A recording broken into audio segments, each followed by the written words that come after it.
264 run Chase করে match জেতা এও কি সম্ভব? এর আগে যে এমন কিছু কখনো ঘটেনি। হ্যাঁ, সবই সম্ভব যদি দলের নাম হয় পাঞ্জাব কিংস। অবিশ্বাস্য, অকল্পনীয়, অনবদ্য, যে কোনো বিশেষণই কম পড়ে যাবে পাঞ্জাবকে বিশেষায়িত করতে। যত বাধাই সামনে আসুক না কেন, তারা ডিঙিয়ে যেতে পারে সবকিছুই।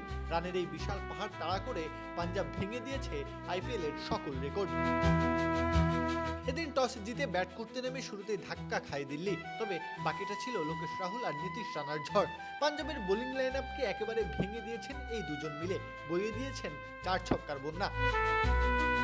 রানা 44 বলে 91 রান করে ফিরলে ভাঙে 220 রানের বিশাল জুটি, আইপিএল এর ইতিহাসে যা দ্বিতীয় সর্বোচ্চ পার্টনারশিপ। অন্য প্রান্তে রাহুলকে থামানো যায়নি। 67 বলে 152 রানের এভাবেই সবাই আপন হয়ে উঠুক ইসপির আপন করা সাথে। ইসপি আপন করা স্বাদ। ইনিংস খেলে দিল্লিকে নিয়ে যান 264 রানের বিশাল পাহাড়ে।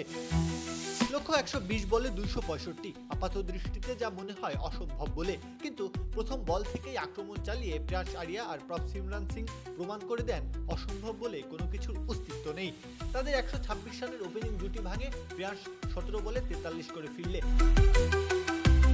কিন্তু অন্য ওপেনার প্রভ সিমরান থামেননি, নাকানি চুবানি খাইয়েছেন দিল্লির বোলারদের। 292 স্ট্রাইক রেটে 9-4 আর 5 ছক্কায় করেন 76 রান। বাকি গল্পটা ছিল অধিনায়ক শ্রেয়াস আয়ারের। একেবারে জিতিয়ে মাঠ ছাড়ার পথে 36 বলে করেন 71 রান। এর আগে এই পাঞ্জাব কিংসই 262 রান তাড়া করেছিল। এবার নিজেদের দুর্দমনীয়তার নতুন প্রমাণ দিয়ে নিজেদেরই পুরনো রেকর্ড ভাঙল আয়ারের দল। 6 উইকেটে এই ম্যাচ জিতে পাঞ্জাব যেন প্রশ্ন ছুড়ে দিল, এই পাঞ্জাবকে থামাবেন কিভাবে? প্রত্যহ কাব্য, খেলা 71।